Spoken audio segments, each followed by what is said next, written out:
क्या आपने कभी सोचा है कि जब इंसान अभी तक अपने सोलर सिस्टम से बाहर भी नहीं जा पाया है तो फिर उसे ये कैसे पता चला कि पूरी मिल्की वे गैलेक्सी असल में दिखती कैसी है?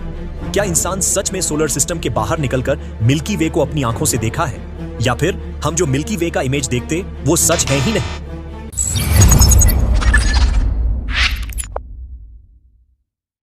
हमारा सोलर सिस्टम कुल मिलाकर लगभग 2 लाइट ईयर्स चौड़ा है और अब तक का जो स्पेसक्राफ्ट स्पेस में सबसे दूर गया है वो है वॉयेजर 1। वो भी पूरे 48 साल उड़ने के बाद सिर्फ 0.002 लाइट ईयर ही ट्रैवल कर पाया है, यानी वो अभी भी सोलर सिस्टम के किनारे तक पहुंचने से 1000 गुना दूर है।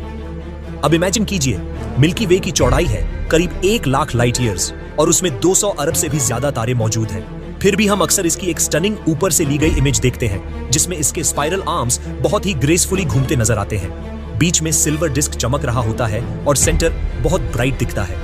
तो फिर सवाल उठता है, ये इमेज आखिर आई कहां से? सच बात तो ये है कि इंसान ने आज तक मिल्की वे से बाहर कभी सफर किया ही नहीं, मतलब ऊपर से गैलेक्सी को रियल में देख पाना अभी तक पॉसिबल ही नहीं है।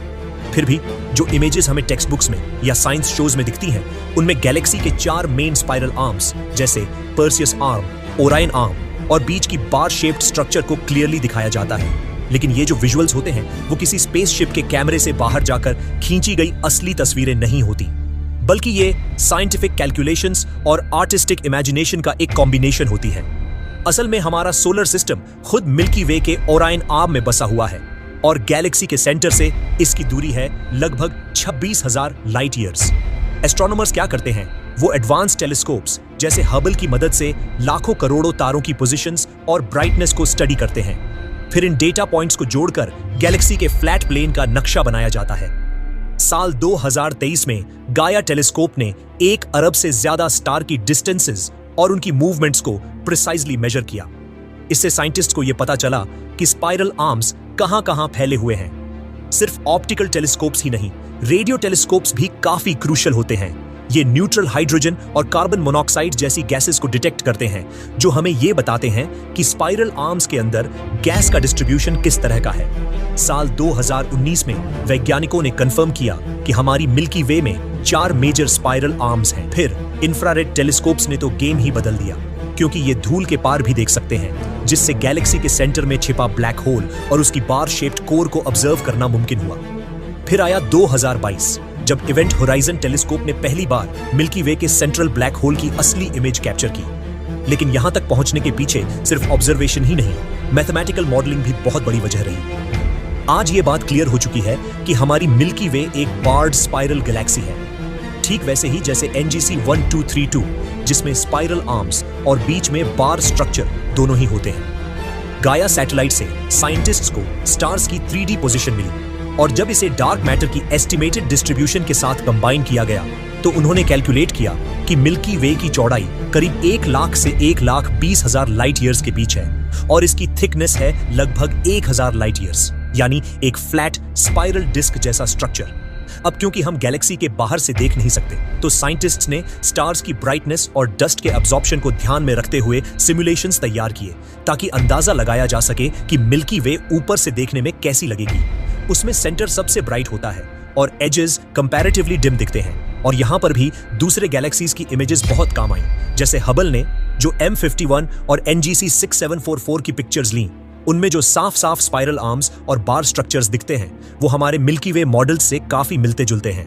साल 2024 में नेचर एस्ट्रोनॉमी ने इसे SBBC टाइप की एक टिपिकल स्पाइरल गैलेक्सी के तौर पर क्लासिफाई भी किया। अब जब इतने सारे डेटा पॉइंट्स साइंटिस्ट्स के पास मौजूद हैं, तो नासा जैसे space agencies in observational results और मॉडल्स को कंबाइन करके पूरी मिल्की वे की एक डिटेल्ड और कलर एक्यूरेट इमेज तैयार करते हैं। स्पाइरल आर्म्स की कर्व्स, डिस्क की चमक और आउटर हेलो की लाइट, सब कुछ साइंटिफिक प्रिसीजन से बनाया जाता है। साल 2020 में ही नासा ने एक अल्ट्रा HD 4K मिल्की वे इमेज रिलीज की थी, गाया और स्पिट्जर टेलीस्कोप के डेटा को ब्लेंड करके। ये इमेज सिर्फ एक फोटो नहीं बल्कि एक साइंटिफिक आर्टवर्क है। अब सवाल यह है, क्या इंसान कभी सच में सोलर सिस्टम के बाहर निकलकर मिल्की वे को अपनी आंखों से देख पाएगा? अगर वॉयेजर 1 की स्पीड से देखें तो फिलहाल ये नामुमकिन सा लगता है। वो साल में सिर्फ 0.000006 लाइट ईयर ही तय कर पाया है, यानी गैलेक्सी के सेंटर तक पहुंचने में उसे 400 मिलियन साल लगेंगे।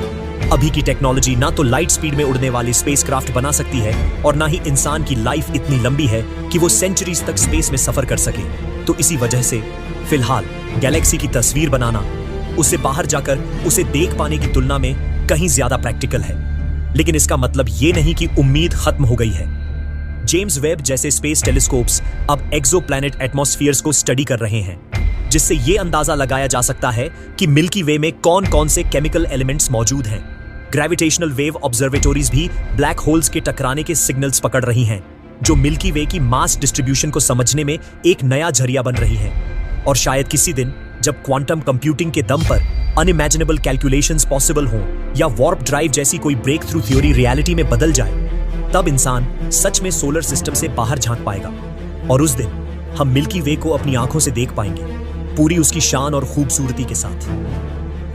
और अगर आपको ये वीडियो पसंद आई हो तो वीडियो को लाइक जरूर करना, और चैनल पर नए हो तो इस चैनल को सब्सक्राइब करके बेल आइकॉन भी दबा लो, ताकि आगे आने वाली कोई भी वीडियो मिस न हो।